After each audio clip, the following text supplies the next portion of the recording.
ഈശോ മിശിഹായ്ക്ക് സ്തുതിയായിരിക്കട്ടെ. ഏറ്റവും സ്നേഹം നിറഞ്ഞവരെ, ഈ നോമ്പുകാലത്തിൽ ഈശോയുടെ കുരിശിലേക്ക് നോക്കി നമ്മളുടെ ആധ്യാത്മിക ജീവിതത്തിന്റെ ആഴങ്ങൾ വർദ്ധിപ്പിക്കാൻ, ആത്മീയതയെ ശക്തിപ്പെടുത്താനായിട്ടുള്ള നമ്മളുടെ യാത്ര തുടരുകയാണ്. കുരിശ് നമുക്ക് പകർന്നു നൽകുന്ന ദൈവാശ്രയ ബോധം എന്നുള്ള പുണ്യത്തെക്കുറിച്ചാണ് ഇന്ന് നമ്മൾ ചിന്തിക്കുന്നത്.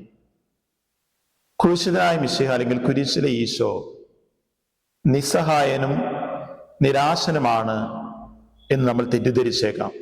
ഏലേൽ ലമാ സബഖ്താനി, എൻ്റെ ദൈവമേ എൻ്റെ ദൈവമേ എന്തുകൊണ്ട് നീ എന്നെ ഉപേക്ഷിച്ചു എന്നുള്ള ഈശോയുടെ കുരിശിലെ പ്രാർത്ഥന പലപ്പോഴും നമുക്ക് തെറ്റിദ്ധാരണകൾക്ക് കാരണമാകാറുണ്ട്.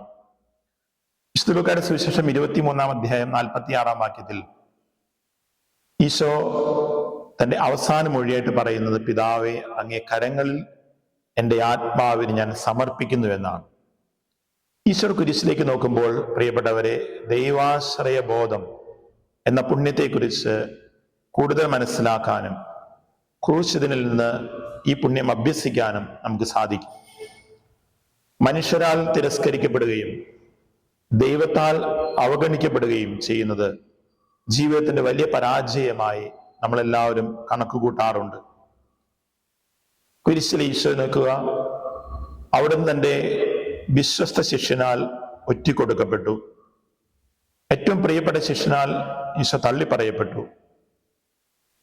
കൂടെ ഉണ്ടാകുമെന്ന് കരുതിയ മറ്റ് ശിഷ്യന്മാരെല്ലാവരും ഈശോയുടെ കുരിശിന്റെ നിഴലിൽ നിന്ന് ഓടി ഒളിക്കുകയാണ്. ഗാഗുൽത്തായിലേക്കുള്ള ഈശോയുടെ കുരിശിന്റെ വഴിയിൽ പടയാളികളാൽ നിന്ദിക്കപ്പെടുകയും അപമാനിക്കപ്പെടുകയും ചെയ്തുകൊണ്ട് ജനക്കൂട്ടം മുഴുവൻ അവനെ ക്രൂശിക്കുക, അവനെ ക്രൂശിക്കുക എന്ന് ആർത്ത് വിളിക്കുന്നതിന്റെ ഇടയിലൂടെയാണ് ഈശോ ഗാഗുൽത്തായിലെ കുരിശിലേക്ക് കയറുന്നത്.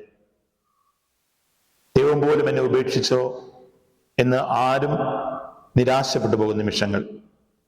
പക്ഷെ ഈശോ തൻ്റെ ജീവിതത്തിന്റെ ഏറ്റവും തിരസ്കൃതമായ, ഏറ്റവും വലിയ പീഡാനുഭവങ്ങളിലൂടെ കടന്നു പോകുമ്പോഴും മരണത്തിലേക്ക് പ്രവേശിക്കുമ്പോൾ ഈശോ പറയുന്നത്, പിതാവേ അങ്ങയുടെ കരങ്ങളിൽ എൻ്റെ ആത്മാവിനെ ഞാൻ സമർപ്പിക്കുന്നു എന്നാണ്. പിതാവായ ദൈവം തൻ്റെ കൂടെയുണ്ട് എന്നുള്ള ബോധ്യത്തിലാണ് ഈശോ തൻ്റെ ആത്മാവിനെ പിതാവിൻ്റെ കരങ്ങളിലേക്ക് സമർപ്പിക്കുന്നത്. ഒരു മനുഷ്യന്റെ ജീവിതത്തിന്റെ ഏറ്റവും വലിയ ബലം ദൈവം കൂടെയുള്ള അനുഭവമാണ്. പഴയ നിയമ പുസ്തകങ്ങളിൽ, പ്രത്യേകിച്ച് സങ്കീർത്തനങ്ങളിൽ യഹൂദജനതയുടെ ഒരു വിലാപം നമ്മൾ കാണുന്നുണ്ട്. വിജാതിയർ അവരെ പരിഹസിക്കുകയാണ്, നിങ്ങളുടെ ദൈവം എവിടെ എന്ന് ചോദിച്ചുകൊണ്ട്. നിങ്ങൾ ദൈവത്തിന്റെ തിരഞ്ഞെടുക്കപ്പെട്ട ജനമായിരുന്നെങ്കിൽ ദൈവം തന്റെ കൈവെള്ളയിൽ നിങ്ങളെ സംരക്ഷിക്കുമായിരുന്നില്ലേ? പിന്നെ നിങ്ങൾ എന്തുകൊണ്ട് ഇന്ന് ഈ പ്രവാസത്തിലൂടെയും അടിമത്തത്തിലൂടെയും കടന്നു പോകുന്നു? നിങ്ങൾ എന്തുകൊണ്ട് ഇത്ര നികൃഷ്ടാവസ്ഥയിലേക്ക് അധപതിച്ചു? നിങ്ങളുടെ ദൈവം എവിടെയെന്ന് അവർ നിത്യവും എന്നെ പരിഹസിക്കുന്നു. മാരകമായ ഒരു നിന്ദനം പോലെ അതെന്നെ പിന്തുടരുന്നു എന്ന് സങ്കീർത്തകൻ വിലപിക്കുകയാണ്.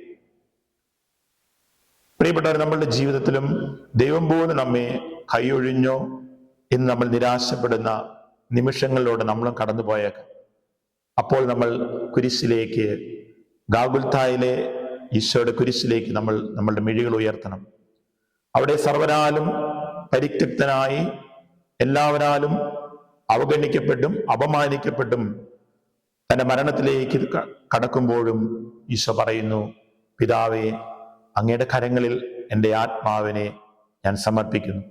കുരിശിലേക്ക് നോക്കി പ്രാർത്ഥിക്കുമ്പോൾ പ്രിയപ്പെട്ടവരെ, ദൈവാശ്രയ ബോധം, ദൈവം കൂടെയുണ്ട്, ദൈവം എന്നെ കൈവിടുകയില്ല, ദൈവമാണ് എൻ്റെ ബലം എന്നുള്ള ബോധ്യത്തിലേക്ക് നമ്മൾ വളരുകയാണ്. ഈ നോമ്പുകാലത്തിലൂടെ നാം കടന്നു പോകുമ്പോൾ ജീവിതത്തിന്റെ തകർന്നു പോകുന്ന സാഹചര്യങ്ങളൊക്കെയും നമ്മളുടെ കൂടെയുള്ളപ്പോഴും, മനുഷ്യർ നമ്മളെ അവഗണിക്കുമ്പോഴും നമ്മളെ പുറന്തള്ളുമ്പോഴും, പ്രിയപ്പെട്ടവരെ, ദൈവം ഒരിക്കലും എന്നെ ഉപേക്ഷിക്കുകയില്ല. യെശയ്യാ പ്രവാചകന്റെ പുസ്തകം വായിക്കുന്നത് പോലെ, പെറ്റമ്മ നിന്നെ മറന്നാലും ഞാൻ നിന്നെ മറക്കുകയില്ല. നിന്റെ പേര് എൻ്റെ ഉള്ളം കൈയിൽ ഞാൻ രേഖപ്പെടുത്തിയിരിക്കുന്നു എന്നുള്ള അനുഭവത്തിലൂടെ കടന്നു പോകാൻ കാൽവരിയിലെ കുരിശിൽ ഈശോയ്ക്ക് സാധിച്ചു. കുരിശിലേക്ക് നോക്കി പ്രാർത്ഥിക്കുമ്പോൾ ദൈവാനുഭവത്തിന്റെ, ദൈവാശ്രയ ബോധത്തിന്റെ ഈ പുണ്യം സ്വന്തമാക്കാൻ നമ്മൾക്കും സാധിക്കും. അതിന് ക്രൂശിതനായ മിശിഹ നമ്മെ ഓരോരുത്തരെയും അനുഗ്രഹിക്കട്ടെ. പിതാവിൻ്റെയും പുത്രൻ്റെയും പരിശുദ്ധാത്മാവിൻ്റെയും നാമത്തിൽ ആമേൻ.